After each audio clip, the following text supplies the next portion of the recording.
सोचिए 40,000 फीट की ऊंचाई, -60 डिग्री की जानलेवा ठंड, जहाज के शोर के बीच अगर 1.5 घंटे कोई इंसान जिंदा रह जाए तो।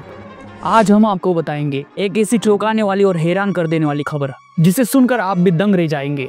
सोचिए, सिर्फ 13 साल का एक बच्चा बिना टिकट, बिना पासपोर्ट और बिना किसी पहचान पत्र के सीधा अफगानिस्तान से भारत तक हवाई जहाज से सफर करके आया, और वो भी प्लेन की सीट पर नहीं बल्कि प्लेन के पहिए के अंदर वाले हिस्से में छुपकर। घटना रविवार की बताई जा रही है। सुबह करीब 10:20 पर अफगानिस्तान की एयरलाइन काम एयर की फ्लाइट नंबर RQ4401 काबुल से दिल्ली के इंदिरा गांधी इंटरनेशनल हवाई अड्डे पर उतरी।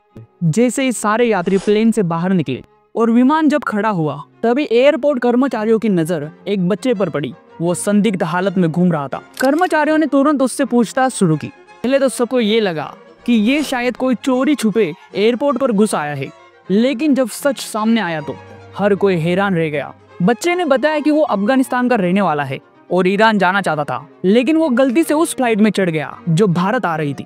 अब सवाल ये उठा है कि आखिर उसने विमान में एंट्री की कैसे। तो उसने बताया कि वो काबुल एयरपोर्ट पर यात्रियों की गाड़ी के पीछे पीछे अंदर घुस गया और फिर मौका देखकर सीधा विमान के पहिए वाले हिस्से में छुप गया। जैसे ही विमान ने उड़ान भरी, पहिए अंदर खिंच गए और दरवाजा बंद हो गया और वो बच्चा उसी छोटे से खतरनाक हिस्से में फंसा रहा। अब जरा सोचिए दोस्तों, उस बच्चे ने 94 मिनट तक इस तरह सफर किया। 10,000 फीट से ऊपर जब जहाज उड़ता है तब वहाँ ऑक्सीजन बहुत ही कम हो जाती है। इतनी ऊंचाई पर सांस लेना लगभग नामुमकिन हो जाता है। ऊपर से हड्डियां जमा देने वाली ठंडी हवाएं, ऐसे हालत में तो बड़े बड़े लोग भी बेहोश हो जाते हैं, लेकिन ये बच्चा फिर भी जिंदा बच गया। वाकई ये किसी चमत्कार से कम नहीं। जैसे CISF के जवानों को इसकी जानकारी मिली और उसे इमिग्रेशन विभाग के हवाले कर दिया। फिलहाल उससे लगातार पूछताछ की जा रही है। अधिकारियों का कहना ये है कि ये बच्चा ईरान जाना चाहता था, लेकिन गलत फ्लाइट में बैठकर दिल्ली पहुंच गया। अब उसे वापस काबुल भेजने की प्रक्रिया चल रही है। लेकिन दोस्तों,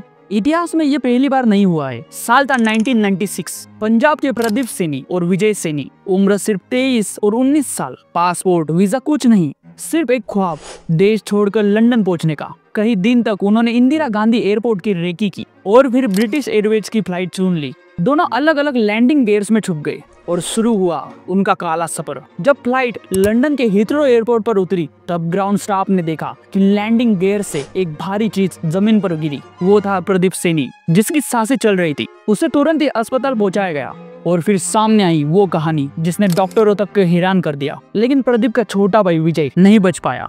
5 दिन बाद साउथ वेस्ट लंदन में उसकी जमी हुई लाश मिली। उससे ठंड बर्दाश्त नहीं हुई और लैंडिंग से पहले 2000 फीट की ऊंचाई से वो नीचे गिर गया। प्रदीप गैर कानूनी तरीके से लंदन पहुंचा था। 18 साल तक ये केस चला, लेकिन आखिरकार उसे ब्रिटिश सिटीजनशिप मिल गई। आज वो अपने परिवार के साथ लंदन में रहता है, लेकिन उस काले सफर की यादें आज भी उसकी रूह तक को झंझोड़ के रख देती है। एक भाई जिंदा रहा, लेकिन दूसरे की मौत उसकी जिंदगी का सबसे गहरा जख्म बन गई।